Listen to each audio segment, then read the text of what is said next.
Yes, people, welcome back to GNA TV and Chelsea Fan TV for another Chelsea news show. We're going to cover the topic in around Ugarte to PSG, which has just been announced today from Fabrizio Romano. We'll be discussing that.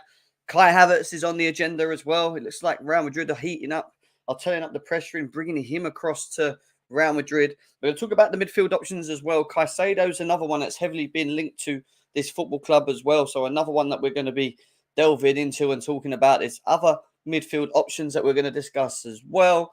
Yeah, it's going to be a good one. I should be joined by Dom very soon to break this all down as well. There is a potential show this week where Ben Jacobs might come along and join us as well. Keep an eye out for that. It potentially may be Thursday. I'm just in discussions with him now. So we'll be talking, like I said, ever more about Chelsea throughout this summer window, and hopefully, fingers crossed, some better news than what we're going to be going through today. But there's over 100 people here right now. Please make sure you're smashing the like buttons, guys. As always, hit the likes. It helps the channel, helps us grow as a channel as well. Subscribe if you're new to GNA TV and Chelsea Fan TV. And let's cue that intro.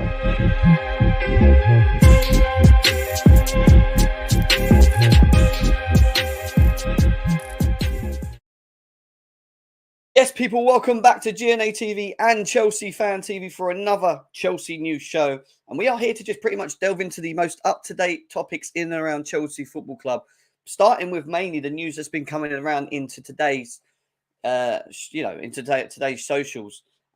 Ugarte is someone, like I said, we're going to talk about in a bit. Hope you guys are all well. Over 100, nearly 130 of you guys here already. Big up to every single one of you. As always, man, it's nice to see you in the building. We'll go through the chat quickly, say hello to everyone, and then we're going to delve into the topics and break them down individually, discuss them, try and understand the board as well, which we're going to be talking about today as well. There's quite a bit to go through. So let's go through the chat. RD, what you saying, bro? He says, my first choice was Caicedo. Anyway, it wasn't really into the Ugarte hype. Caicedo should be number one target.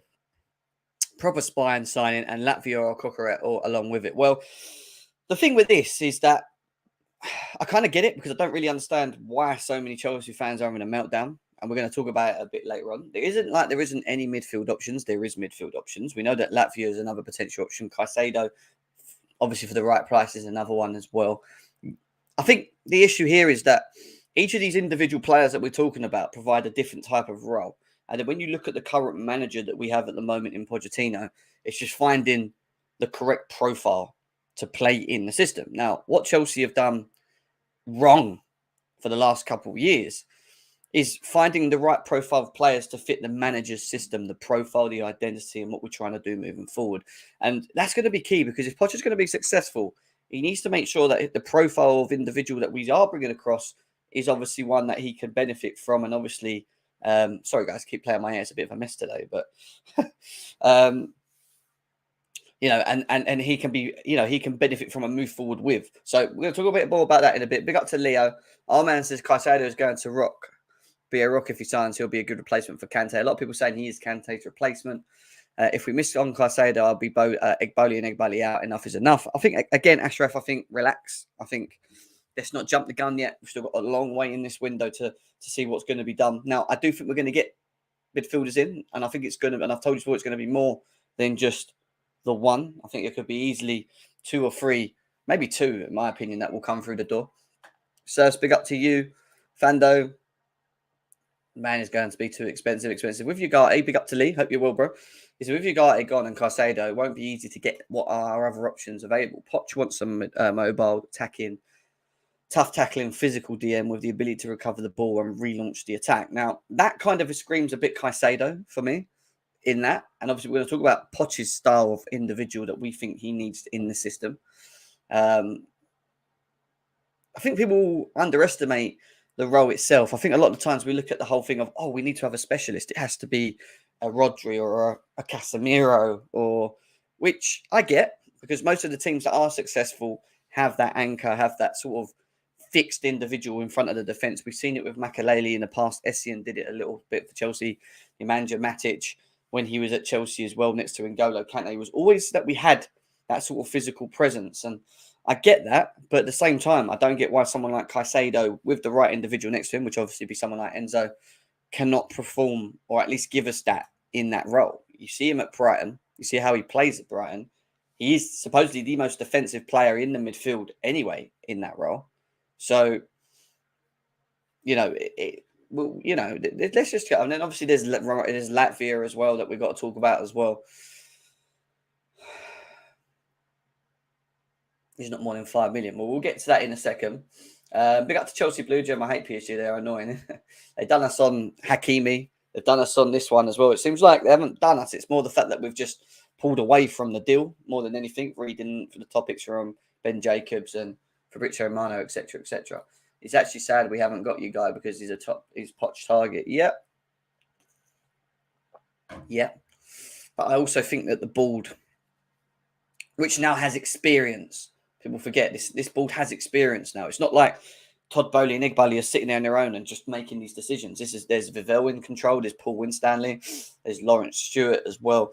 There's an experienced member of individuals in there now that are able to supposedly be able to negotiate, try and get deals done, and mostly more than anything, work with what the owners want, work towards what the owners want as well. And that's the big question. What is it that the owners want, or what is the cap? Are we capped this season, this summer? We can't use the 7-8 year contract lengths to minimize the costs over the periods. That goes out the window because of FFP. So what is it that we have to do to try and be successful in this summer window? Because there's a lot that needs to be done still at this football club. You got a rejected Ted Lasso. Big love. Big up, Hal. Hello, I'm in Vietnam. Big up to you. Nice to see you. Brighton asked for 100 million, of course, when they have seen Enzo. Different types of players. But yeah, we always get sort of bent over a bit, don't we? But won't overpay for you guy who wants to come here, but we'll have to overpay for Caicedo who wants to go to Arsenal. Well, I think there's, again, we don't know what Brighton say they want a certain amount. What we're going to pay and what Brighton want could be two different things. There's obviously Levi Colwill, who they've been trying to use to get from Chelsea as well. Could that be a part of the negotiations? And you got to remember, Caicedo's Premier League proven. He's Premier League proven. It's a bit different with you guys. He's not. He'll come over for a fixed fee. It's just what will you get with him in the Premier League? Will he need adaptability? Would he need time? Someone like Caicedo, you don't have to worry about that. He'll just come straight in. He will adapt. He will just be, he'll slip in straight away. I don't think he has a problem with versatility because I think he's a versatile player. It's just, who are Chelsea going to get? Who is the next big target for us? Is it Caicedo? Is it Latvia? Is it someone else? Big love, man. How you doing, my man? Guys, over 175 of you here, 8 minutes in. Big love, man. Good to see you all, as always.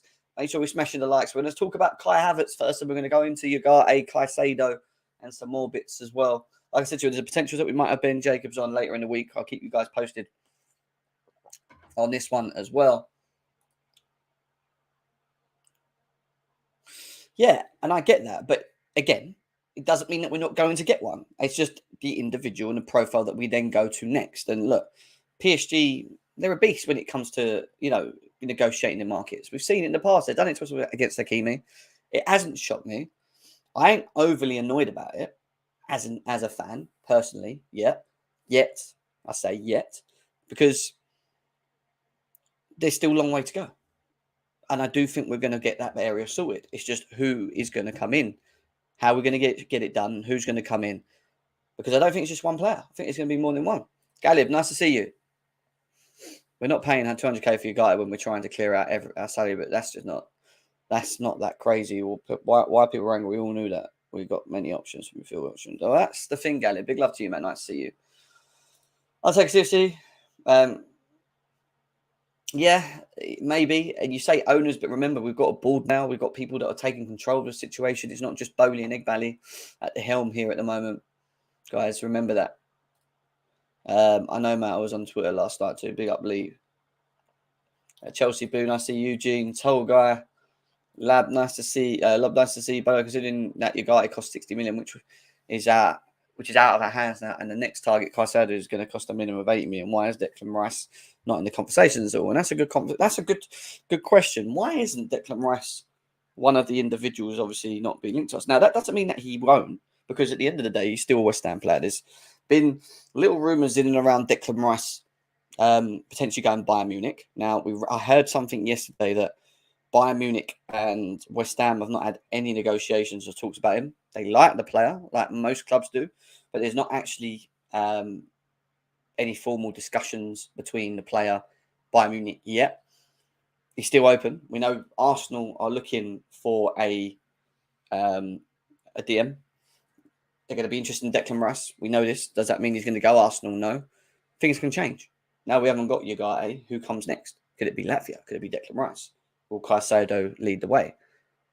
You know, these are all the real big questions that we need answering, you know.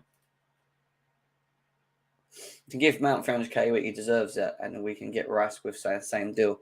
Chelsea True thinks we should keep Mount and give him a bigger deal and get Declan Rice.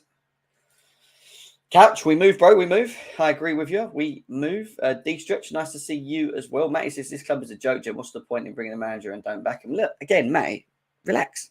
It's so early doors, guys. We jump in guns again. I know we get very annoyed when we don't get things done because we know the kind of road that it goes down, but we haven't even started the summer window yet. And I keep telling you guys this.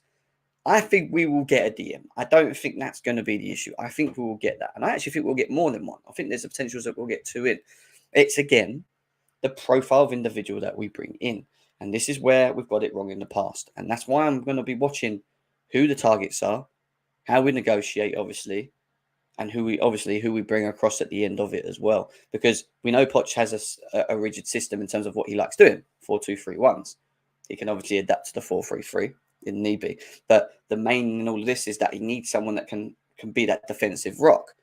Having a defensive rock that's a specialist like a Casemiro or a Rodri is different to having someone like Caicedo, yes. But what Caicedo can do still, for me, falls in them lines of what they do to a degree. Maybe not to the highest level as others have been talking about, but in terms of what's going on here? I just added it. That's it. Yeah. In terms of the actual specialist role, it's more of who's available for the specialist role, but then also what players are we actually looking at bringing in and what they offer? Is it a versatility option here? Because that's what I think Caicedo brings, and we're going to talk about that a bit more later. Okay, I know we keep talking about Caicedo, but we're going to get back to that in a second. Big up Tail. Big up everyone. Big up, Jim. Can you hear me all right? My connection, I don't know. I can hear you, bro. I can hear you. Thank God Havertz is going. Wait, let me try join back. Let me join back because it's.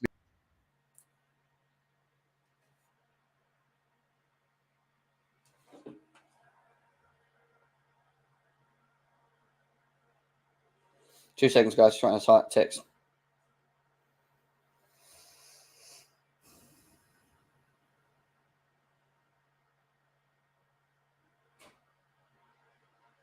Yeah, so sorry, guys. So yeah. So let's get into the topics. How high do you have to be to give a player like Man at 300k? Well, yeah, Sam. Big up, Sam. Guys, over 200 people in my best. Nice to see you as well. We are going to start delving into things now as well. So let's get stuck in. Smash the likes, guys, though. Please smash the likes. It helps the channel grow. It helps this, it helps everything. It helps my channel. It helps Chelsea Fan TV. It helps everything that we're trying to do together,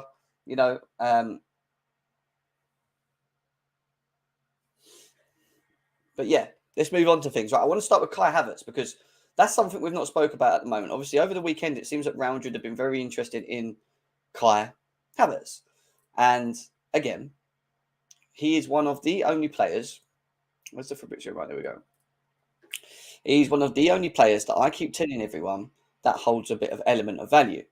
Now, let's just bring Don back in. Don, you all good, mate? You better now? Yeah, all good, man. All good. Okay. So, yeah, so going back to what I was saying, Kai Havertz is of interest to Real Madrid. We already know this. Carlo Ancelotti sees him as one of their number one targets this summer. He feels that he has an important role to play at Real Madrid. Obviously, Benzema going to Saudi Arabia as well is another thing. Now, what is the package? What is, this is the question marks that people are waiting to find out in regards to Kai Havertz. Well, we found out today, and again, obviously, we'll wait a little bit more in terms of maybe the bigger tiers to confirm, but we're being told that the full package is around 65 million euros for Kai Havertz. Now, that could include bonuses. That could be a one lump up front. but that would bring that price into the rounds to 50 million sterling, around the 55 million sterling bracket for Kai Havertz, which is what I thought, to be honest, would be the case. I thought that the lower ends of the 50s and the 40s were too low, but we still wait to see and find out. Obviously, there may be bonuses involved in the deal for him. Now, Kai Havertz camp are obviously entertaining it. I think Chelsea themselves are entertaining it as well, on the basis that they get the right value for him. I don't think if no one came in for him, like a Real Madrid or Bayern Munich, he'd actually have left, in my opinion. But the fact that they are coming in for him and look at him as a valuable target going into next season for them, then I think Chelsea will obviously try and make sure that if they're going to sell a player like Havertz, they're going to get as much value as they can for him. And obviously we know Felix is going, no Mount is going. Kai Havertz is another one out the window. Pulisic could go. It seems like the whole attack's going to be fully emptied out here. And again, this is a discussion that we need to have. But yes, we have Mudryk and Madueke, and obviously Nkunku is here as well, and Sterling. But I still think that there's going to be more options to strengthen in this attacking area. Now, Don, when you look at the news and around Kai Havertz, mate, I mean, what's your overall feeling on around it? Obviously, they're interested in him. They're obviously trying to try it at the beginning with a lower fee of around 40 to, I think it was like 45 to 50 odd million, which Chelsea didn't entertain. We're now being told it's around 65 million euros, which brings it into the higher ends of the 50s. Obviously, we don't know the breakdown of it, if there's any bonuses in it or whatever. But what's your thoughts? In all honesty, I'm really surprised about Kai Havertz. When we did all the shows and when I was adding the list of players that realistically I saw would get moved on, I wasn't adding Havertz to this list because I just thought he's still got time on his contract. He's got a hefty wage, and let's be real, Jem, he's been underwhelming. He's not been the signing that we expected him to be. Obviously, there's multiple factors to that. He's been mismanaged. He's been played in positions which aren't his position. I mean, he does say that he can play anywhere, but Kai Havertz is not a striker. I think it's clear for everyone to see he's not a striker. He needs to be behind the striker, playing as like a 10, for example. Again, I didn't mind keeping Havertz, as squad depth. I think off the bench, he does a job. But yeah, I just never expected, especially a club like Madrid, to even come back for him. I mean, obviously, they were interested in him when he was at Leverkusen, but I just didn't expect them to come back in for him and be willing to pay. It looks like they're willing to go up to maybe even 60, 70 million for him with add-ons. So I'm quite happy that we're going to move him on. I think the Havertz chapter is closed now. I think it's over. I just don't see how he gets into this 11. He's not the type of player that you look at and think he wants to be on a bench. He wants to be playing. He wants to be starting. He wants to be part of a process, part of a project. But going forward, Havertz does not get in my 11 because we've got Nkunku there, and like I said, we're looking to get a proper striker who can finish off his dinner. So for me, I think it's the best opportunity now to cash in. I think he'll do well at Madrid. It just hasn't worked out for him here at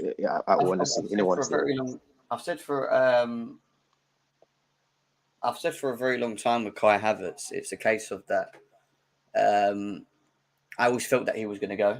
In my opinion, it doesn't shock me that it was going to happen. I actually thought this season he might actually stay, only because of the movement with Mount and all the others. And you're thinking, well, if they're all going now, we're going to get rid of Kai Havertz as well. And obviously, it seems like it's going to happen. But but Jem, realistically, did you see a team like Madrid coming in for him? No. Let's be real. So I get why Chelsea would go and agree for it for the right price. Again, I keep saying right price because we know Mount's going, and we're being told around 50 million plus.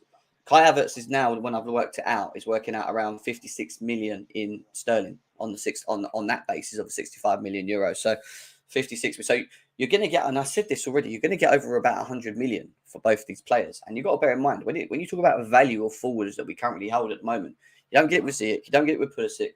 You're not going to get it from Ruben or Gallagher. I mean, Gallagher maybe a little bit, but these two specifically are players that hold a lot of value, and players that if we're going to recoup and then spend back, because you've got to remember we can't use the 7-year contracts anymore, which means we're going to have smaller contract offers, 4 or 5 years, and maybe it's going to be a case that we're going to need to fund it a bit more in terms of bringing the right players across. And we're talking about Caicedo a bit later, who may cost us a bit.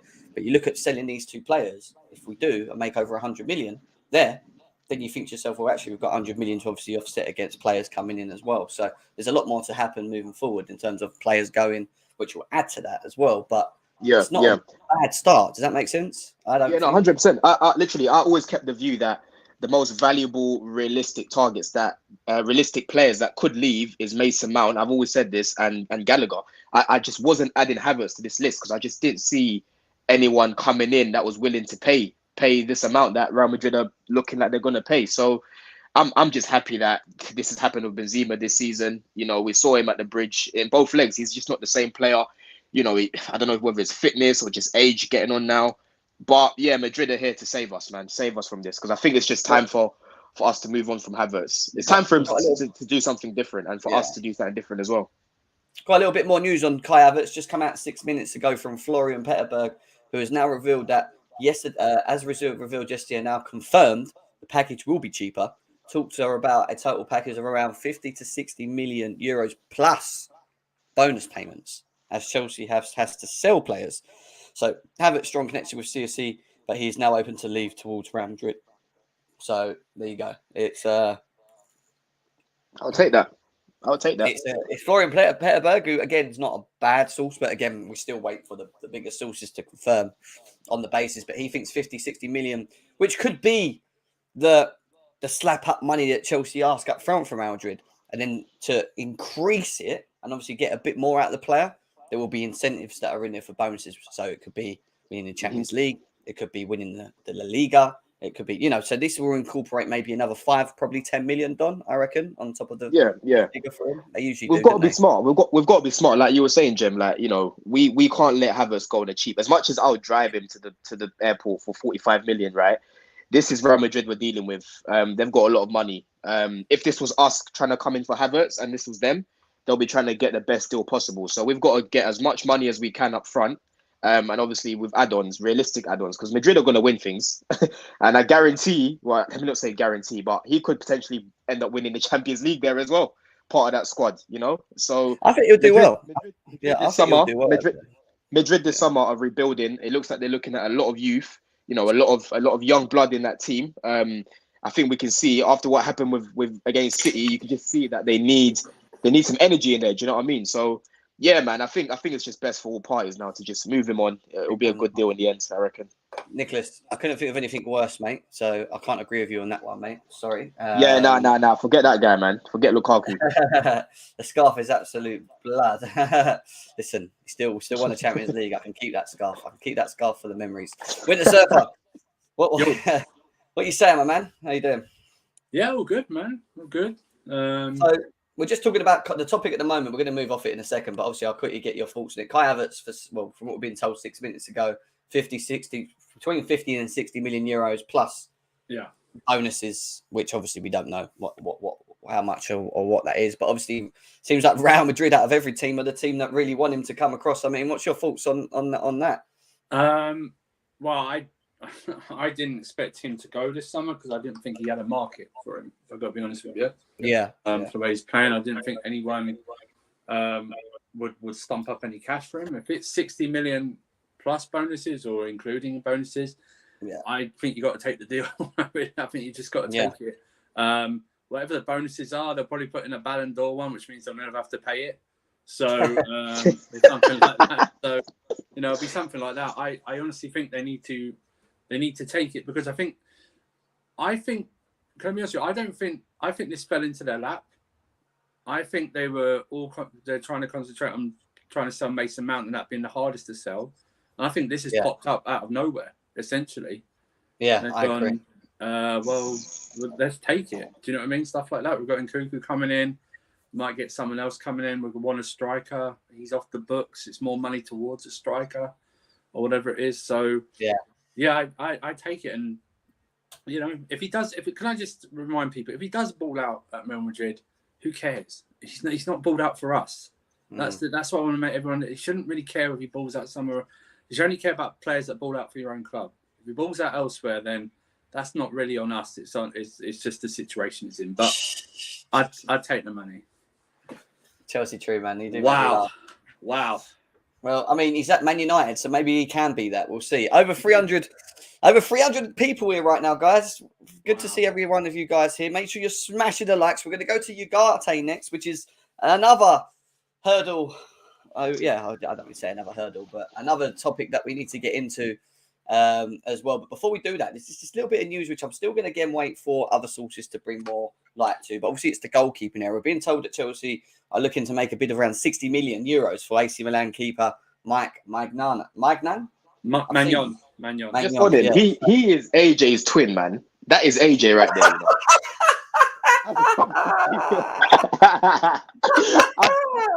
know? AJ, go! Shit, AJ so much, man. Honestly. Wow. Anyway, it's a good looking lad.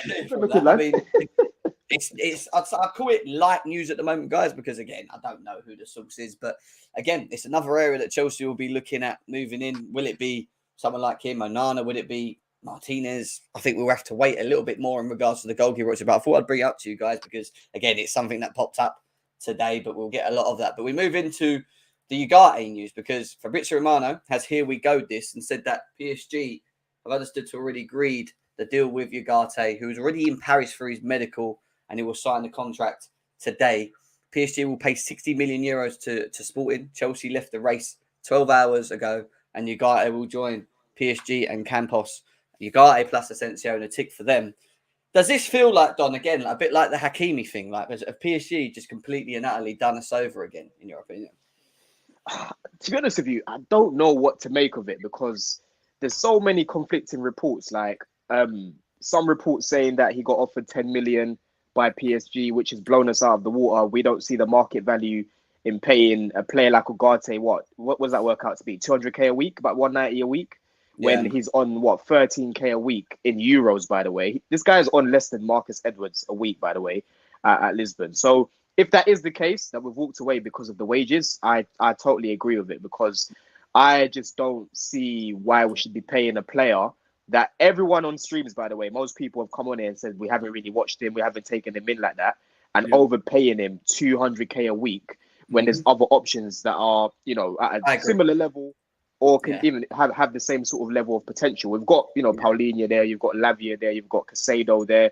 So it's a blow, it's annoying, but as long as we get adequate replacements, I'm not too fussed about it. I'm not fussed. I don't want to pay this guy 200k. Like, there's no point going back and forth with PSG, like upping our money when there's other options available that we had in our list anyway. So this is the thing, innit? And obviously, this is what people need to understand. Now, people are obviously moaning about Egbali and Todd Bowley. I've seen it on social media already, but there is a board in place now. There is a Vivell, there is a Winstanley, there is a Lawrence Stewart, there is individuals that are now from what we've been told, more in control in the negotiations of players. And on top of that, they will have probably strict caps into what we can spend, what we want to do with it, how we're going to try and facilitate it and, make ourselves stronger in and around it. And I agree with what Don said. It's not like it's a position that it's not like the goalkeeper position. Is that a good example?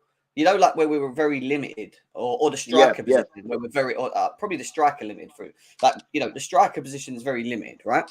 So it's an area where I think I ain't going to panic yet.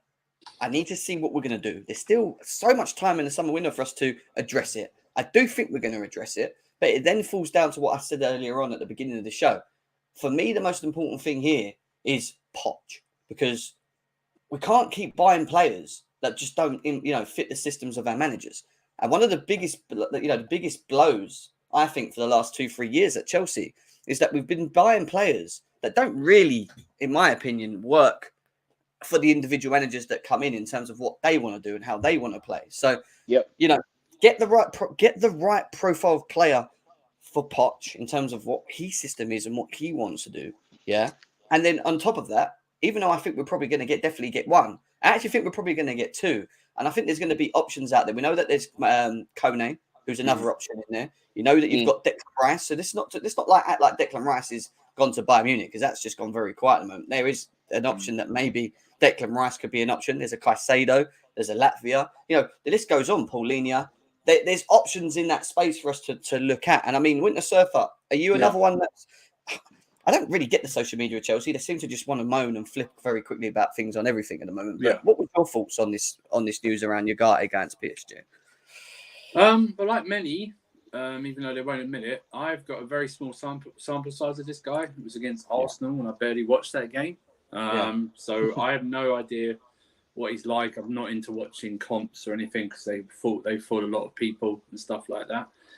I've got to say that no one should be having a go at this player. If you're offered more money, then you're going to take it. Especially, I keep saying, players that are from people that are from like South America, they're not born in a life of luxury and stuff like that. If someone's offering you nearly 200k a week at this age, you're going to take it. And so I don't mind that. And I don't get this because Chelsea fans this season have been complaining about how much money we've been paying players. Yeah. So now you want them to pay someone you have no idea about that high. So what is it? What's the medium here? Because I understand the need for a player like him. I totally understand that. But what's the happy medium here? Because you don't want us to overpay players, but then you want us to pay this player because we're suddenly linked to him and everything like that. So what is it? I just think people just want to complain because of what the season's happened and they don't like the owners and stuff like that. And they just want to go, oh, this is another thing they failed to get. Well, actually, maybe they looked at it and like Don said, they went, well, wait a minute. We've offered like 3.5 million or near enough 4 million, whatever. They came in and doubled what their original offer was. Why would we do that? And like Don said, he was earning 13k euros. So what we don't know what his actual how good he's going to be and stuff like that. And if you're not willing to do that, you're not willing to do that. So walk away. There's no point getting into a bidding war if you're not willing to do that. Because suddenly we offer or match that, and then PSG come back and offer 15 million a year or something like that, and then what? So what do you want to do? We offered, apparently we were okay with the deal structured like that and stuff, but if he chooses to go there, he chooses to go there. So let's move on. Let's hope now we can get Caicedo and another player, maybe a Lavia, maybe someone else. But let's just hope we can do that. He would have been earning more than. I would Chelsea fans to wait until after the transfer window ends to see what. Before losing their shit. He would have actually. The wages that PSG have offered him, apparently, right? I say apparently because, again, conflicting reports. He would have been earning more than Enzo if we brought him in on those similar sort of wages. Enzo's on about 160 a week, right? Just under 160 a week. He would have been earning more than Enzo. Which, again, with Enzo, we had to pay a little bit over the odds because, again, there's not many Enzos available. We've said so many times there's only him and De Jong with that sort of profile. But again, with Ugarte, you've got so many other options that you can go for. We can only overly criticize this if they don't get adequate replacements. So we just have to wait and see what they do now. But I think they'll be moving, quite strongly now with Caicedo. I don't know what's happened with Jem. He couldn't take it anymore. So he can't take it. He's all in on Ugarte. He had his shirt printed off already. He was like going to do that. He's crying about Kai probably leave. Oh, there he is. He's back. I had to sort my camera out, man. I think it's dying on me, to be honest. It keeps cutting out every time for no real reason. But yeah, going on to Ben Jacobs' comments more about it. He says obviously that sources indicate that Ugarte agreed a PSG personal terms days ago, and now all the deal is lacking was just his signature. From the Chelsea perspective, is they pulled out because they didn't want to pay above the market value, even though the player was keen. Important to reflect this side. PSG's personal terms to Ugarte were indeed more lucrative, but as reported there throughout, I'm told they are under 5 million per year. PSG sources argue that they didn't budge from their offer, and instead Sporting tried to put pressure on Ugarte to pick Chelsea because that offer structure was more preferable. So basically, Sporting wanted to sell it to Chelsea because of the structural setup, but the bill in the end of it was that PSG's overall payouts were probably more than what Chelsea were offering in terms of it. And I think the players looked at maybe the wage side of it and thought, you know what, I could earn a bit more here. Yeah, let's just look at this logically though, because what was coming out last week, why we were so confident and why a lot of Chelsea fans thought he was coming to Chelsea is because everything that was coming out is, he prefers a move to the Premier League, right? Obviously, we had to increase the salary that we initially offered him because it was quite there was quite a margin in comparison to what PSG offered him, and we did increase it.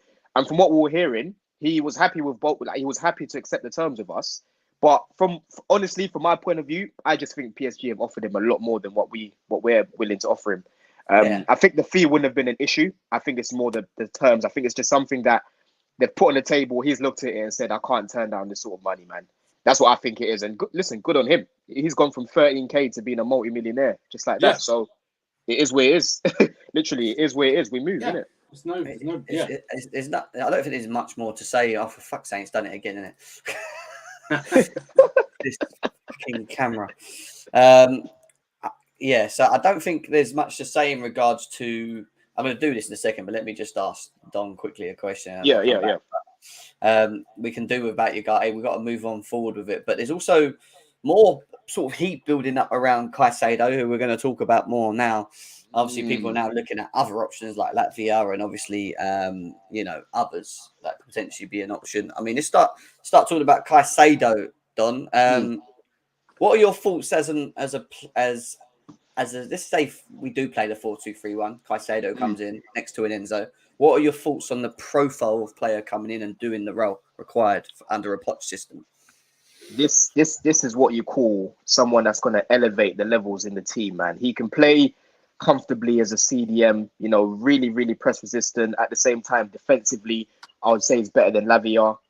He's a bit of a hybrid destroyer, but at the same time, you can play him in the box to box because he's got the creativity aspect to his game. Passing range ain't the best, in all honesty, but he's got the ability to create, chances. He's not going to be at the same level as Enzo, like an older guard, but I do think that he's got the ability to create at a similar sort of level, which is good enough to play him a little bit further up. But I think if we're going to play him as a CDM, I think he'll be good, man, because when it just comes to that press resistant aspect of being on the ball and actually sort of driving the team forward, breaking up that play. He's done it in the Prem. He's only 21. He's only going to get better.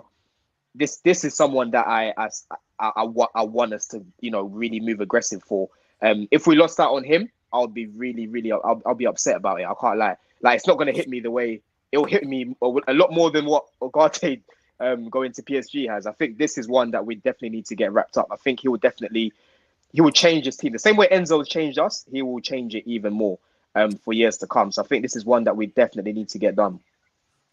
Okay, I'll give my thoughts on it in a second. I'll go quickly over to Winter Surfer and ask him about Caicedo as a potential option coming to Chelsea. I mean, we've seen a lot of him at Brighton, and people, and it's a question because a lot of people are still upset with the guy, and they're like, well, even if we get Caicedo, who still doesn't fit the profile they think. I'd kind of disagree with it because of the role that I've seen him played at Brighton, and for me, he seems to be more of the defensive player out of all of them on the pitch anyway, but he just does it a little bit differently, and that's the real key there. But I mean, what's your thoughts on Caicedo to Chelsea? Do you think it's a good option for us? Are you worried about us being bent over and spending over the odds again for someone like him as it's been Brighton? Well, I think he'll be more expensive, obviously. I think you're looking at anywhere between 70 and 80 million to get him out of Brighton. Now, whether they try and involve a Colwell loan deal or something like that in that'll be something that obviously Brighton will try and check on. The player himself, it was always reported as Ugarte and Caicedo. It wasn't either or, but now it's the or option. But I think you get him in. Like I say, like with Ugarte, I don't think it really matters on if you're playing Champions League football with him or not. With Ugarte, this guy's a South American player as well. It's all about what you're going to pay him, something like that. So that will come top in his mind, and that's fine as well. I also think it's now key to take advantage of the situation Arsenal are in, because they're all in on Declan Rice. Yep. They're all in on Declan Rice, plus the money as well. And I don't know. I know they'll say they can do it, but I don't know if they're going to be able to do both deals, especially when they need to do deals in other areas of the pitch as well. Now, it doesn't mean they won't. And like I said, I'm not guaranteeing anything, but you take advantage right now, and because they're all in Rice, and you just say to them, you are always going to be our option. And it's been reported that we've been speaking to him and his representatives on Brighton for a while anyway, just keeping tabs and stuff like that. So I would just get this deal done as quickly as I can. You know what I mean? You've already got relations with Brighton. We didn't damage them at all in terms of relationship. And just on that point you made as well about Arsenal trying to basically concentrate on Rice and getting that wrapped up, because I don't see Edu having the nous of getting Rice and Caicedo done at the same time. I do think that West Ham are going to go back and forth with Arsenal to try and get the best deal possible, because this is their biggest asset they've had since I can't remember the last big player they had, to be honest, apart from Declan Rice. This is the biggest assets. They are going to go back and forth to try and get the best deal possible. So for us, we were going to move aggressive anyway because we wanted Caicedo and Ugarte. But now we need to move a different type of aggressive. I'm trying to see these guys post up outside his house, go to the training grounds, get this done however you need to get it done. By the end of this week, I want to see, here we go, right? I want to see, here we go. It's been wrapped up already because we've just sorted it out. But yeah, we need to move really quick on this one, man. We need this one done. Well, this is the big question because obviously, guys, there's over 430 people here. Big up everyone that's in here at the moment. Appreciate you guys. Can you all make sure you're smashing the likes? That massively helps both my channel and Chelsea Fan TV as well. Subscribe to both channels as well if you can do. We're going to be doing a lot more transfer shows throughout the upcoming months or so. On the build up to the new season as well. My thoughts are quite clear with Caicedo. I think money will talk, and I think we'll have to structure it right. And I think the structuring right will also go down to the outgoings of players that we actually let go, which is going to be very important. And that's why I said important. The Kai Havertz and Mount make us over about 100 million anyway, in my opinion. So we'll see how that goes. But, there's also someone else that you could kind of maybe hold and maybe throw in this as well. And obviously Levi Colwill is another player that we've already told Brighton no to with the 30 million offer that they put forward for him originally. There's talks that it could be maybe some sort of negotiation in bringing down the Caicedo value of offering someone like Levi Colwill to Brighton as part of Caicedo coming the other way on a permanent.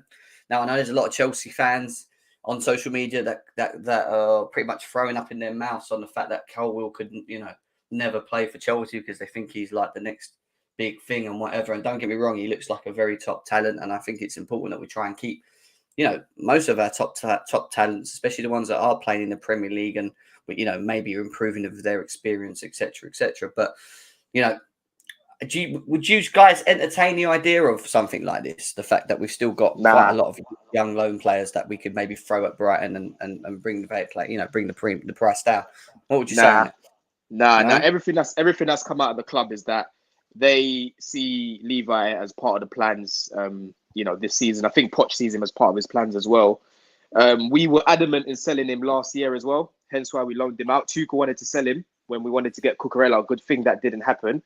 So I think this is more just an opinion rather than something that's actually going to happen, because the stance that the club are taking with Levi and Ben Jacobs said it again today. I was listening to him earlier on the terrace. He pretty much said it's the same stance. Like we're not looking to sell him at all. So it doesn't matter what they do. I think we're going to find some sort of middle ground where we have to pay them 85 million, 90 million just to make sure that we're not sending Levi the other way. I think we'll do it. But Levi Colwill, he should be a Chelsea player. As of like come pre-season, I don't see him being moved on there. I hear you. What about funny enough, the comments from Ben Jacobs actually not long ago in and around Caicedo, which he basically said that the new deal does not have a clause that helps him facilitate a move from Brighton. However, there is no specific... Oh, sorry, wait a second. I've read that wrong now. Moises Caicedo's new deal does have a clause that helps him facilitate a move from Brighton. However, there is no specific number. So us being told that it's going to be around 100 million or 80 million or 70 million, there's just no specific number. Maybe it's just open based on the value of the individual player at the time. But then you have to take into consideration the inflation on players. And it's not just Caicedo. I think most players in the in football, especially in the Premier League or across the world, have some sort of inflation in and around in terms of value. Winter Surfer, what do you think's if we're going to get Caicedo, what do you think's a good deal in terms of pricing and whatever else? Like I say, I don't think we're going to spend 100 million. I think anywhere between 70 and 80 will do. Whether you put add-ons in or not is a different thing, because everyone puts add-ons now to deals. Anywhere in that ballpark, I think 75 to 80 million. And people are putting in chat, he's got Champions League clubs and stuff after him, stuff like that. And you go, okay, that's fine. But like I said before, to players that come from South America, come from Africa and stuff like that, it's always about the wages, first of all, because they don't come from a life of luxuries. You know what I mean? It's like they have people to support and stuff like that. So I think he would still come to us if the wages were good enough. So 75 million probably would tap it out. I agree with Don.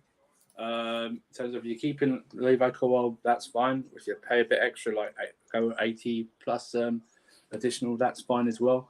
But yeah, I think anywhere between 70 to 80 million would be a fair price straight up.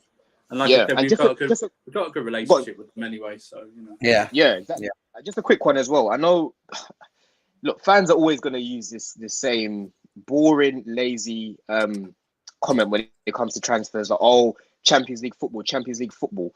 Like, yes, I hear Champions League football to an extent, but it's relative to every single player. Every single player is different. Of course, Caicedo would love to play in Europe, but you have to look at the bigger picture, right? We've got an attractive project that we can sell, and he can be a big part of that, okay? And he can be a big part in actually getting us back into Europe. So like Andrew said, because we're not in Europe, we could substitute that, even if I can get my words out, by paying him more money to make up for that difference of us not being in Europe, to make it a little bit more attractive to him.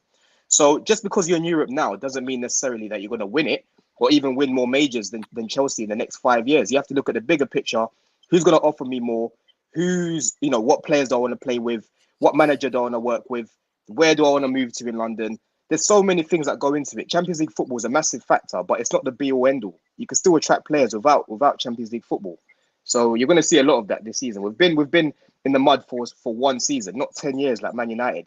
And look at Man United; they were in the mud for 10 years, and they were still attracting players like Zlatan, Pogba, players like that without Champions League football. So don't think Champions League football, that's it. We're not going to get Caicedo. It's more than that for every single player. You have to look at the player individually.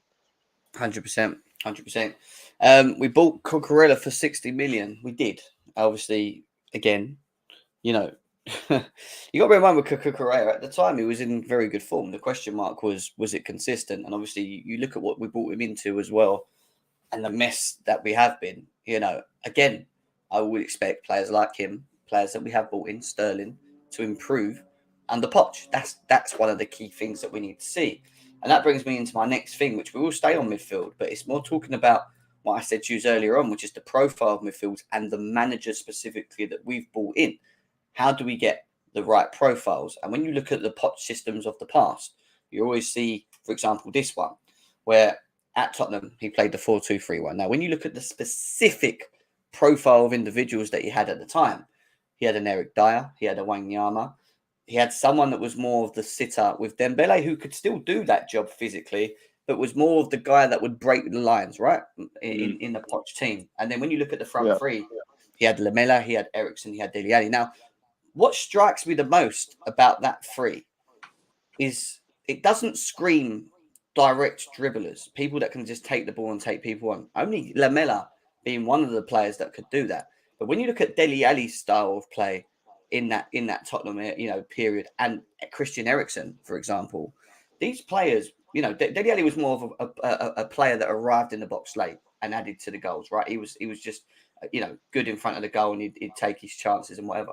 Eriksen was the provider in terms of the creative spark, in terms of getting the ball and finding the right pass, and obviously they had the striker to finish off. Now, when you look at the specific profiles, Don, of how this team was set up first under Poch, and you look at the midfield, obviously we have Enzo, who I still think will kind of use as a Christian Eriksen, but maybe not as in the role that he has been using Eriksen in. And you might see Enzo in like the Dembele role, for example. But in terms of the actual player next to him, it's very clear that he likes to have someone that's defensively, set up, isn't it? That's got the defensive mind moving forward. Yeah, no, 100%. I think that's why I think Caicedo will still work in this team. I know Poch wanted Ugarte because from what sources were saying, he wanted a proper destroyer in there. And if you look at the metrics of defensively, the amount of tackles this guy was winning, he's a beast. And just from what I've seen of him, like Andrew, I only watched him against Arsenal, but he looked quite good, when it came to destroying play. But when it comes to Caicedo, I do think he'll mirror what he used to get out of Dembele, because Dembele was really press resistant, able to break lines and sort of drive with the ball. Caicedo, I wouldn't say is as good as Dembele on the ball, but he's still good enough. And he'll only get better as well, because he's only 29. But if you look at how he's built, I mean, this guy was playing at right back and playing there, against Martinelli, who's been on job this season. And he didn't give him any sort of space, ended up injuring him as well, playing at right back. So this is someone who physically will get better He's already there physically, but again, when it comes to playing that role, quite similar to what Dembele did, I think he'll be more than capable of doing it with Poch and sort of learning and developing under Poch. So I think he'll be that good sort of good mirroring of Dembele, I would say. There's a reason why I've brought this up, and it isn't specifically Couch just to focus on this formation. I'm actually going to get to my point at the end of actually what I'm doing right now. But what I'm doing is giving you an idea of how it works and what was successful under Poch, right? And the individual players that he had at the time in that system. Why I agree that back then was the right time, because he had, these players and it worked and whatever. I get all that.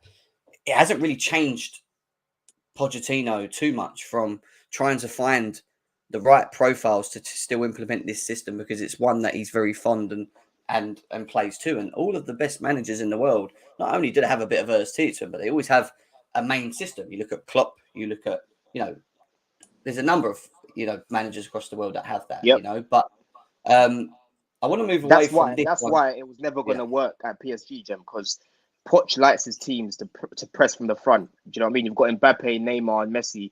They're not going to press from the front. So, yeah, I do get why you're sort of saying that. Every manager is going to have their own sort of style. I think Poch will adapt to the modern game because it's been a while. I've got no doubt about that. I've got no doubt about that at all. What he changed about he didn't change much with the 4-2-3-1 the year after, because all he done, which was more than anything, was strengthen the wider sides with Walker and Rose. And you remember how good they were in that season, going up and down the side.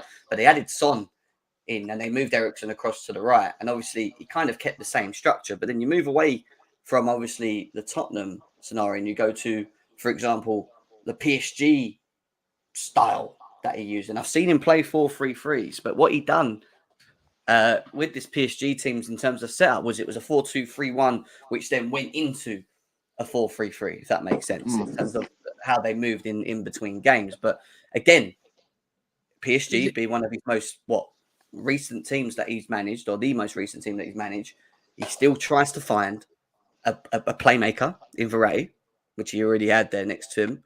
And then a defense. And again, would you class Marcus Gay as one of being a specialist DM? Because I would say he's more of a box to box. Would you not? Who was that? Who did you say? Next to Verratti, Mr. Gay. I thought you said Gay from Palace. I was like, what? No, Gay. No. Gay. I would say. I'd say he's more holding, ain't he? He's more of a holder. He is, but he's more box to. It was hold, but it was always more like how I would see someone like Caicedo box to box getting in and around. Like a Basuma. Yeah, like a Basuma kind of. You know what I mean? Like a Basuma type. But when you look at like Eric Dyer, for example, in his older role, he was more of just a sitter, wasn't he? Someone that didn't really get around. He could move the ball around a bit, but it was more of just a sitter in front, and he didn't really venture out too much. You know what I mean? So it was a different style of midfield in terms of how he played. But the 4-2-3-1 was set only when in game he would switch it to a 4-3-3, where then he would have, obviously, I think at that time it was Messi, Neymar, and Mbappe, wasn't it? Which is where he was playing the 4-3-3s more than anything. Yeah. But he likes the back four, and obviously he wants to stick to the back four. I mean, Winter Surfer, you look at what we have at the moment and what we're trying to do in terms of our disposal moving forwards, and what Poch needs to do. We have Enzo Fernandez, who we know needs to be in his team.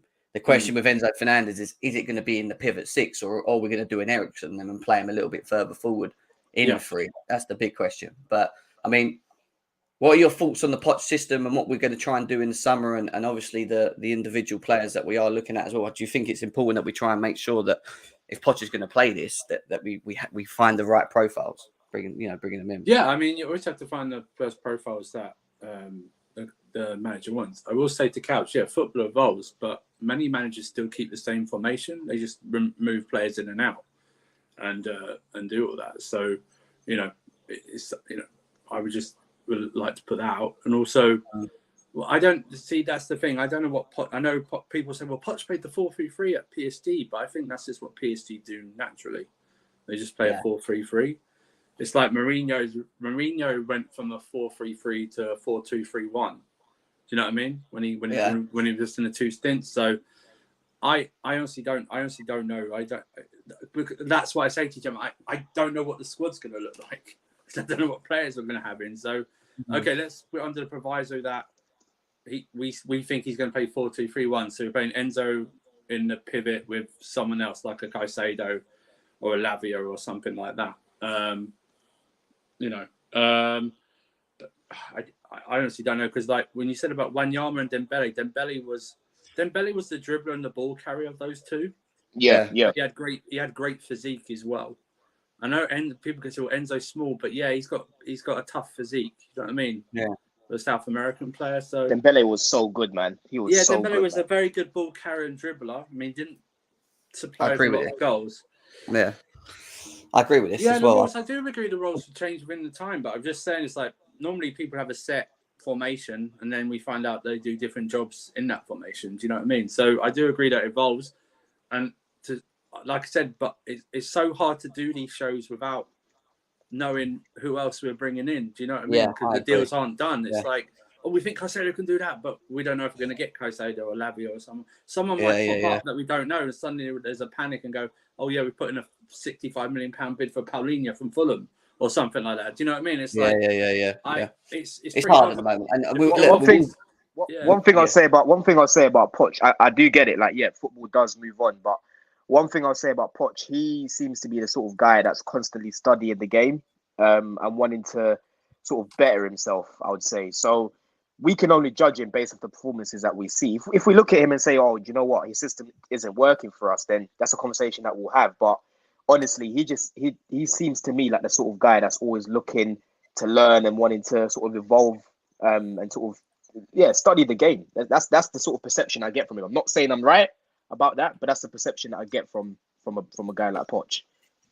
I just think that the whole point of why I was going through that was just the point of the basis that the system looks the same, but the individual profiles within it were different. And I just think that when you look at the midfield, and this is why I'm picking on it more, even under Poch, and as long as we've seen him manage and play systems, for example, people say you need to have a specialist DM, Casemiro, Rodri, whatever. But as Couch says, times move on.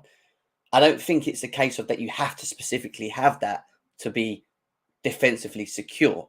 I just think you need to have someone that has the defensive ability, but has more of the awareness. Because let's be serious, we don't have any midfielder that has the defensive awareness, really, do we? In terms of, playing that role. I think Caicedo does it. I just don't think Caicedo is a Casemiro. But that doesn't mean that he can't, that it can't work. And this is what people need to understand. The profile of midfielder is important. But if you've got a profile midfielder coming in that already plays as this is why I keep stressing this, that comes in and plays as the lone sort of DM for Brighton already, but in a different way, I don't see why Poch can't make it work in his system with someone that can be versatile within that and still play the 4-2-3-1, even if it's zone. Is that what you? Oh, it doesn't have to be someone that just sits there all the time. This is what I exactly. That's what I'm saying. Caicedo, as much as I rate Casemiro, I think is a world-class CDM at destroying play. When it comes to on the ball, he is not great. Like when you watch him trying to collect the ball from the back four, even from De Gea, he's not press resistant. Caicedo is the complete opposite of that. Yeah, Caicedo's not as good as Casemiro defensively, but he's still a solid enough defender. He does it differently. He does it differently, but it offers you more on the ball. And going forward, how football's going, everyone needs to be comfortable on the ball. Look at the players that we're bringing in. We've got Badiashile, comfortable. Levi, comfortable. You've got Enzo, comfortable. We're looking to build a team now with technical players who are comfortable with the ball at their feet. So as much as I'd love a destroyer in there, like a Paulinho, for example, there's nothing wrong with bringing someone in like a Caicedo who can offer you more than just the defensive aspect of his game, such as Lavia. This is what I'm saying. Lavia will be a good option to have as well as a Caicedo because he's really comfortable with the ball at his feet. He's really press resistant as well. But I've just got slight concerns around his defensive awareness at times, in all honesty. But I don't see the problem in bringing someone in who can do the best of both worlds, really. That's the point. So the options are still there. And why people were screaming about your guy having to be that guy, because, again, look, I haven't watched enough of the guy, but I've seen a glimpse of him. But, he's more defensive-minded than a Caicedo, with what I've been told, or a Latvia. I just think it's a different profile in terms of how he plays it. But it doesn't mean that because we don't get Ugarte and we get Caicedo or we get Latvia that it doesn't work, in my opinion. I still think they give us something that we just have never had for a little while. And they will play that role where they will be more defensive. And they will, and it will work because I just don't think we've had it. So you bring me a Latvia, you bring me a Caicedo, you bring me Ugarte, you bring me a Paulinho, someone that's got that sort of setup. Yeah, they're all different in profiles because they play the game different, but I still think they'll be able to carry out a job at this club in a Poch system. I just think we need to make sure we get one, if that makes sense. Yeah. I mean, look, everyone wants Caicedo. Man United fans want him. Arsenal fans want him. And I'm not saying I want him only because his rivals want him, but we all want him for a reason. And that's because he's a top player. And he's only going to get better. We talk about Caicedo like he's been playing in this league for seasons on seasons on seasons. He's only 21. He's only going to get better, man. And I will say this, it's like, everyone's complaining about, we're going to Brighton, we're paying the odds. That's on big clubs, bro. Big clubs don't do their scouting. They don't have good scouting, big clubs. These smaller clubs do.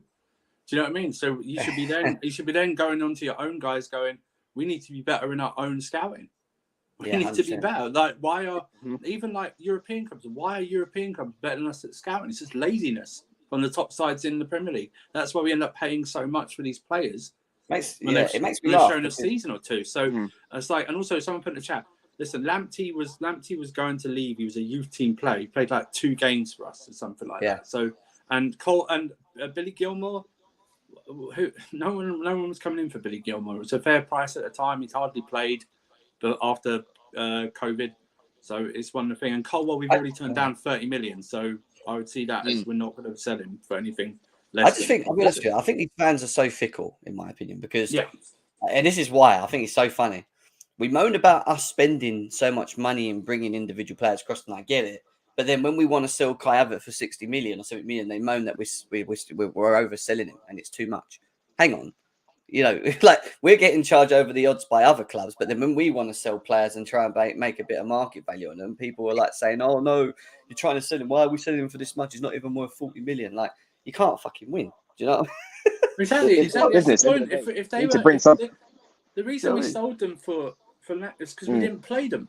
If we were playing them and they were good, A, we wouldn't sell them in the first place, and B, if we did, we would get more money for them if we sold them. You know what I mean? If they went out on loan, if we sent them out on loan and they played well, you'd get more money. You'd get more money for them. Look at Maatsen. Maatsen's going for what? Reported 20 million yesterday. I think they'll go for more. Look, I mean, we sold Gahey to Crystal Palace. He hadn't played for us. We sold him for 20 million.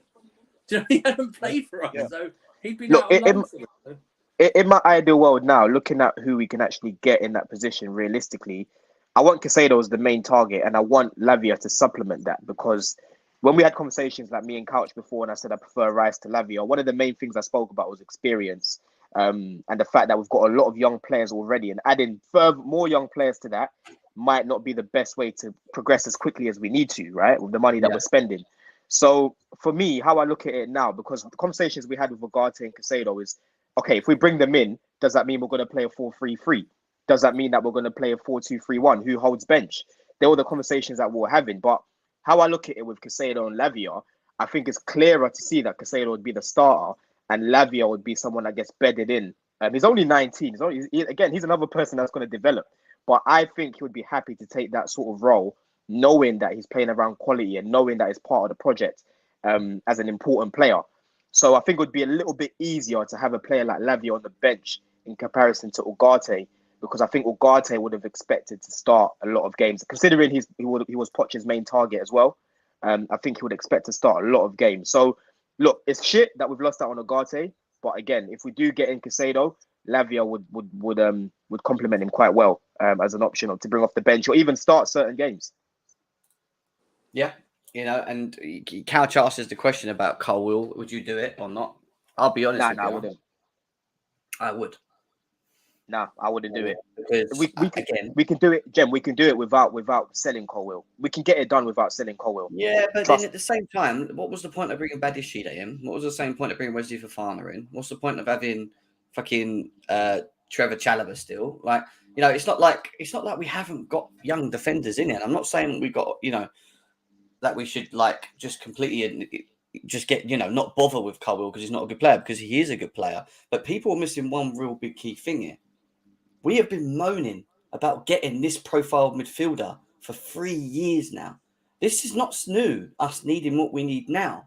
We've been needing this for so long. We've neglected this midfield, this specific position, for so long. And if it means that Ugarte is now gone and Caicedo is the main man that we need to bring in to get it done now, I am all guns blazing, because I can't have us going into a season and not having the profile player that we need for once in position. I just can't. It's not right. Yeah, we should not neglect it. Keep neglecting this position, in my opinion. Couch, I see your comments, bro. Yeah, but for me, logically, I just don't see it being give us Colwill or we walk away, because Brighton at the moment, right? They are open to selling Caicedo. They've pretty much, De Zerbi pretty much said Caicedo and McAllister are going to move on. They know that they're going to move on, right? So we're gonna have to pay over the odds if we need to make up for that difference of not giving up Colwill, because Colwill is a player that we cannot, and I repeat, we cannot move him on, right? Cannot move him on at all. I understand we've got because he's got the same level of potential as a Guardiola or as a Badia Shield. They're all the same age range, bro, and they're only gonna get better. And he's definitely gonna help with how we play. Imagine we keep Colwill and Caicedo, who already have an understanding of each other after playing and training together for what, nearly a season now. When does he come back in the team? When does he get his chance at Chelsea? Don't forget, Badia Shield was coming back from an injury as well. So Colwill's going to come back fully fit. Badia Shield was going to have to obviously go through rehab, have to bed his way back in. Koulibaly, we can see, was not a club signing. That was Todd Bowley making the signing to try and replace Rudiger with like for like. That hasn't worked out. So realistically, Koulibaly when he was first started, everyone wanted him.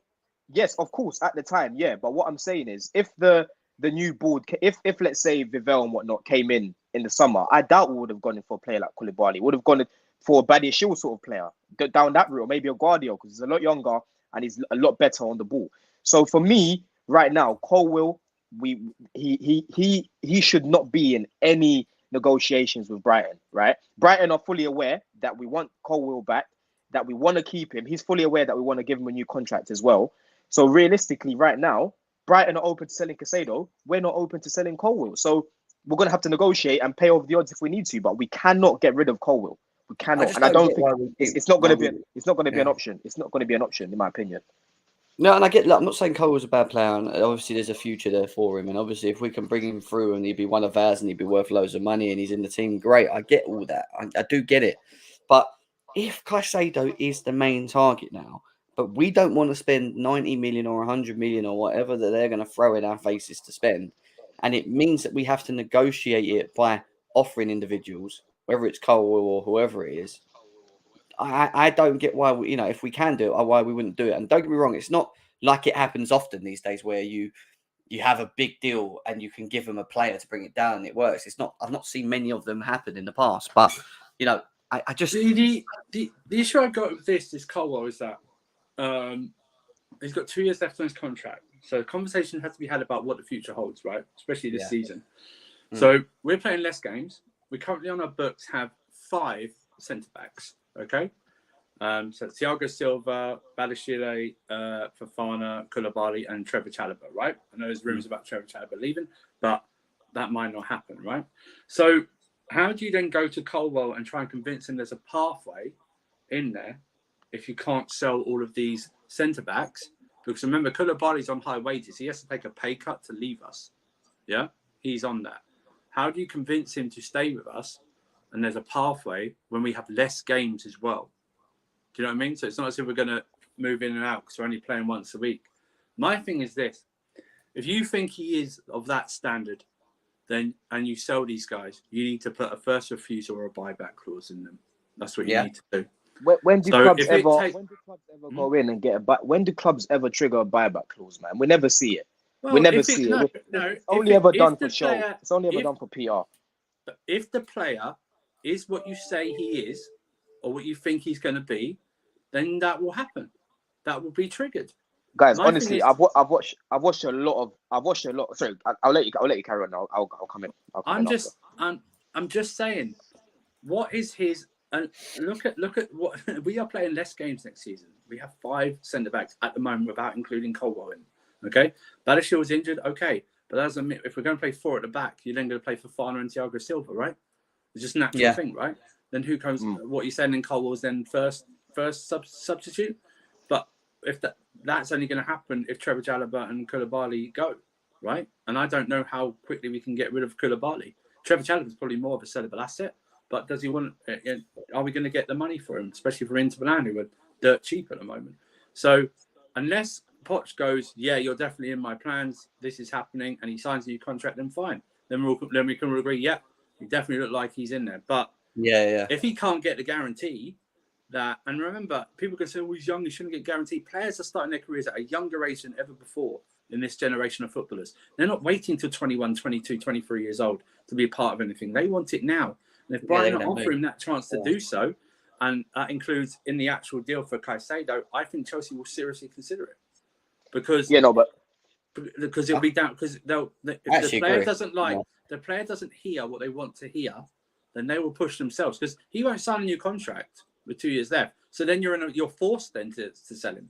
Sell him, yeah. Yeah, but look, let's look at the options on his side. So you've got Badiashile, you've got Colwell, and then you've got Koulibaly, right?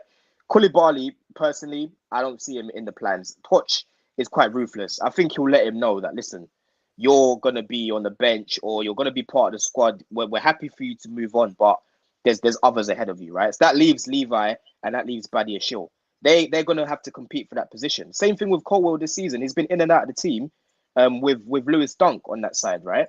He's been playing certain games. And when I've seen him play, when I've been keeping a close eye on him, he's a top player, man. This is someone that we can't get rid of him. I've never been so sure on a player like this in a while. That's come straight from the academy, and this ain't me being anything about Ruben Loftus-Cheek and fucking but then with Ruben, that obviously he was doing well, and then the injury happened, which was a pointless game in America during the season, right?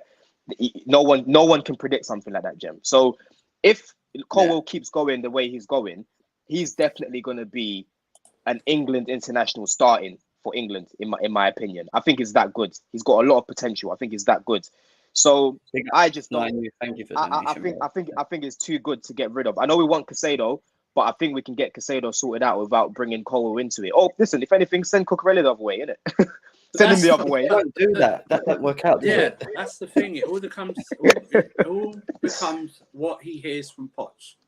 Yeah, 100%. That is the important conversation. It's nothing to do with like what Brighton bid or something. And I'm not saying Koulibaly is going to be easy to move on, but like I said, I didn't even add Koulibaly to the chopping block because I just didn't see anyone paying 300k a week, right?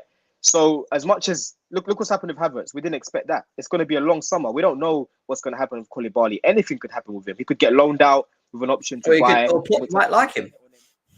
Say that again. Or Poch might like him. Poch might like him. We don't know. But when it comes to Levi, honestly, I think he's someone that we should be looking at to definitely still keep because they're saying they want to keep him and is off. You can't touch him. So hopefully we keep holding this guy, man, because I think he's going to be a top player. Yeah. So Nainu with the donation, big love, bro. He didn't say anything though in the chat. I don't know if he was trying to write something, but thank you for the donation, bro. Couch, there's no chance for Koulibaly or Matada under Poch. I think every player has a chance. I don't think you should write anything off. I really don't. We have no idea what Poch wants or anything like that. We have no idea. You start getting an idea in pre-season. That's when you start seeing who he likes and what he's trying to do, who starts, what he's mixing with. Like you start seeing it more in pre-season. I think that's going to be the. I don't think you can predict anything. None of us here, even if we wanted him to go, thought that Kai Havertz would leave this summer, right? If we're dead honest, right? Because we didn't see a market for him, right? Even if we wanted to keep him, no one. So I don't think, and also no one saw us going for Ugarte 2 weeks ago. He was going to Liverpool or something like that. So. I really would don't stop. No chance under Poch. I really think we need to keep an open mind and just wait because this transfer window opens June 14th and goes to like September or something, right? Something like that. So let's just wait and like you say, if we then see under the pre-season, under the first few games and they're not in the squad, then we can go, yeah, they are definitely not in the plans because we're only playing once a week. So if they're not in the plans in the squad for those 1 a week games, then yeah, they are definitely not in Poch's. Because you have to think about it. You have to think about it as well. When it comes to Koulibaly, like, right, I get he could have, a different spell on the Poch and whatnot. But realistically, right, when it comes to long term, who do you benefit more from? Colwill or Koulibaly? I agree with you, but I think like let's just break it down. And how we want to play as well. If we break it down under what we've seen, but we have all managers come in, they have maybe an idea of a player, but then most good managers probably wait until they see them train and stuff like how they apply themselves. We already know that Poch likes young players. He likes to develop young players. Right, but Levi, I'm not just saying this because he plays for Chelsea. Like this is coming from, look, a player's good when you've got your rival friends messaging you saying, "Yo, that Colwill guy, he plays for Chelsea. I didn't even know that. He's good." When you're getting messages like that and people ringing you saying things like that. I would suggest this: that how many young players or how much of a young squad do you want? Do you know what I mean? Do you keep the heads in there? And I know like some of these young players are experienced, so I don't really do with age and stuff like that. But I don't know. I really would like. I don't like to go. Yeah, Poch wants this and Poch wants that without. Yeah, I agree. I think we just don't know, and that's the key. You can have your own ideas. I'd get rid of Koulibaly. I would get rid of. My own opinion. I would get rid of Koulibaly. I would. I don't think it's worked. He doesn't offer that much, and his wages are too high for him to do that. I mean, we have enough cover. I would keep Colwill as well, just for anyone else. I would keep Colwill, and I'd have him. I'd have him find it out with Thiago Silva as the third. I just think he could learn. Like, don't get me wrong. I think if Colwill was going to get in the team, if Colwill was going to get in this Chelsea team, I think it has to be now. I think with what the circumstances are of Chelsea, the potential that Trevor Chalobah may get sold. We know Aspilicueta's moving on. We're going to have Silva, Fofana, and Badiashile, right? Yeah. This is his chance to come in as the fourth, and you always need 4 or 5 defenders in a back four. Exactly. In a back four anyway. Yeah. So that I just think that if his time's going to come, it has to be now. And if Poch is if he's going to get in this team. Yeah, and show himself and put a marker down, because I keep saying this to people. I'm not saying Colwill's not good because I've seen him, but playing for Brighton and playing for Chelsea is 2 different things. It always is. And you've seen young players come through the door, play for this first 11, and we're like, yeah, he's so sick. And then he comes and plays for the first 11. It just never really looks like it's going to work, or they're ready, shall I say? And I'm not saying that's going to be Colwill, because I think he's a good player, but I also think that Colwill has an opportunity to learn from someone like Thiago Silva, which I think, in my opinion, is one of them things of that. If you can learn that from someone as experienced as him before he's going to leave, and he will leave, in my opinion, then do it now and let him gain that leadership qualities, because we do lack leadership qualities. Is Levi Colwill someone that we can look at in the future being a future Chelsea captain or a future leader in the back? These are the tests, but these tests need to happen under Poch starting now with this new squad, because he's going to have to make some raw decisions, and it's going to piss. I'm telling you now, from now to the end of this summer, mark my words, I've been saying it for a long time, he's going to piss people off, because of decisions that may be made in terms of setup, players that have been brought in, and also players potentially that we're actually going to still let go as well. So just be ready for that, Wait, look, this is it. This is what I'm saying. Look, Ashraf, big up the comments every time, bro, but it's not about being obsessed with kids, right? It's nothing to do with that, being obsessed with Cobham and all of these things. You know a good player when you see a good player. I don't care if he's come through Cobham. I don't care. I'm judging him based on his ability and what I've seen of him. He could have come from Man City for all I care. Same way Lavia's come from Anderlecht, Man City, now he's at Southampton. I don't care where he's come from. I'm judging him as a player. And from what I've seen of him this season, I've watched a lot of Colwill. He is a player that I don't want us to get rid of. He just happens to be from our academy. That's all it is. So stop going on as if I'm obsessing with kids and Cobham and all of these things. It's nothing to do with that. I'm talking about his ability as a player. There you go. And that's what he's got to say on that. Going back to Caicedo quickly, because we were talking about him, obviously. I was just reading Felix's comment here, which, again, I agree on, and this is something that I've been stressing. He says people saying Caicedo isn't a 6. I've clearly not watched Brighton. He's always the deepest midfielder, both in defence and to receive the first pass from the centre-backs. Poch wants to play a 4-2-3-1. Double 6 will interchange. Caicedo 100% has the capabilities for the position. Basically, he's versatile enough to be able to play it a little bit different to what he's doing at Brighton, but still have the same role in terms of receiving the ball from the defence and then moving the ball forward. Now, listen, Caicedo, what is Caicedo's strengths? What can we actually say are Caicedo's strengths when we watch him? Because not only is he defensively decent, but we could also say that his eye for a pass is very good, being in a Brighton team, right? He can pick the ball up. He doesn't, he's physical. He's physical. So how many boxes does he tick? He's physical. He's good at receiving the first pass. Yeah, he's good he's good at. Does he have the eye to distribute out good passes from right to left, long range, short range? Do we agree? Long range passing isn't great. I would say it's not bad. It's just not. It's not like an Enzo, if that makes sense. But you got Enzo for that, so that doesn't really matter. Yeah. Because Enzo will do that anyway. So, but in terms of getting us playing transitions, I wouldn't say long range. I wouldn't say that's one of his strengths. In all honesty, passing, he could definitely pop it and sort of punch it in. He's got that. He's got that nous to play it through the lines. He's really good at doing that, breaking the lines. But I think you've covered quite a lot of the strengths there, Jem.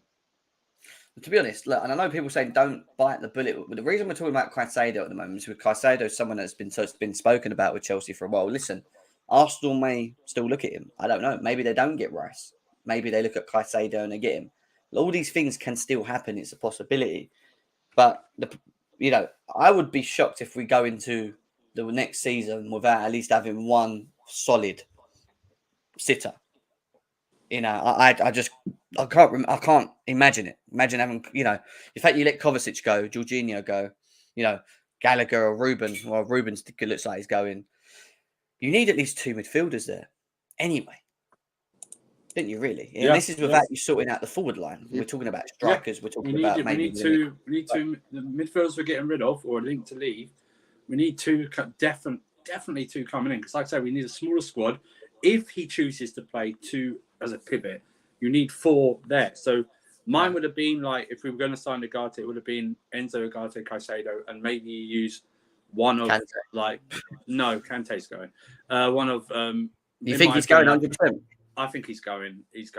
We've got there's no links to a new deal whatsoever now, and he's injured again.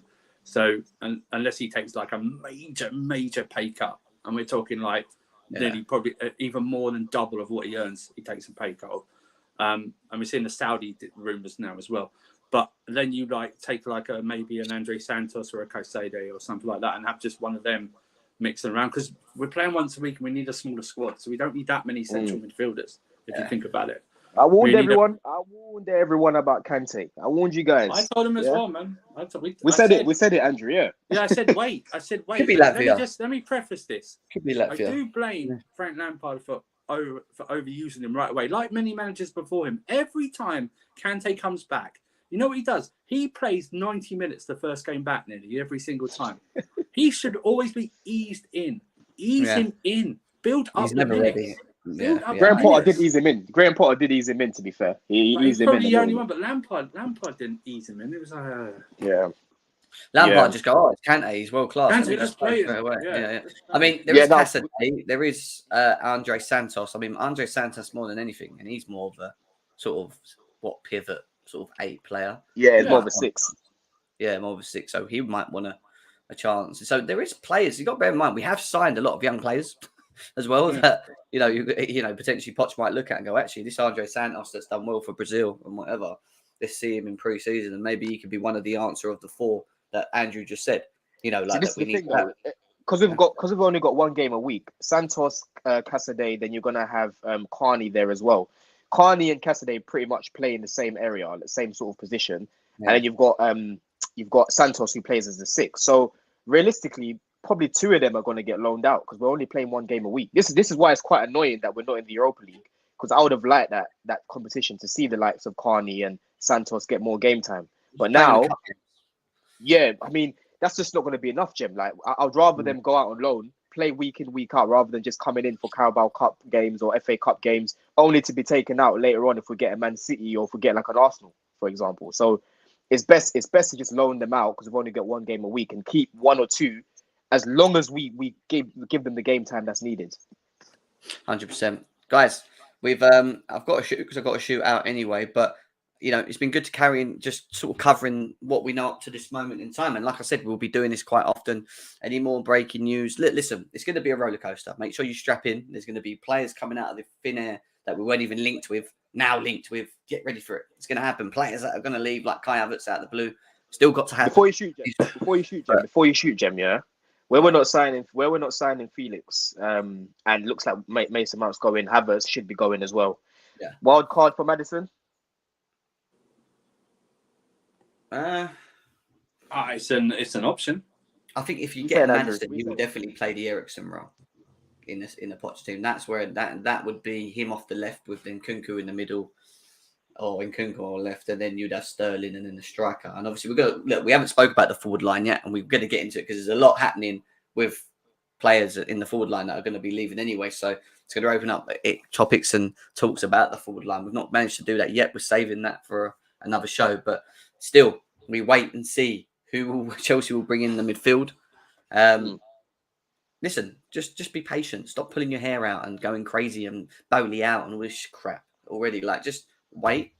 Let's see. It's a big summer. I've already said this at the beginning. Not only for the manager that we sign, but also the players that we bring in, but also the players that we let go. There's just so much that is important that we get right in this window for me and moving forward. And we're going to be talking about all of that throughout this summer. Big love to all of you guys. Smash the likes, subscribe. Over 400 people still here, as always. Big love to all of you guys. Big up to Don, as always. Thank you for joining in with me on this one. And Winter Surfer as well. It's been nice having a nice little catch up, nice little catch up as always. And where are we? Monday. So we'll probably be back again. We'll see what happens. It just depends what happens. Chelsea could just do something crazy in the next 24 hours and I'll be back on. Who knows? But, big love, guys. Enjoy the rest of your day. We'll be back again soon with any more breaking news and we'll go again then. Peace out, guys. See you in a bit. Peace. In a bit.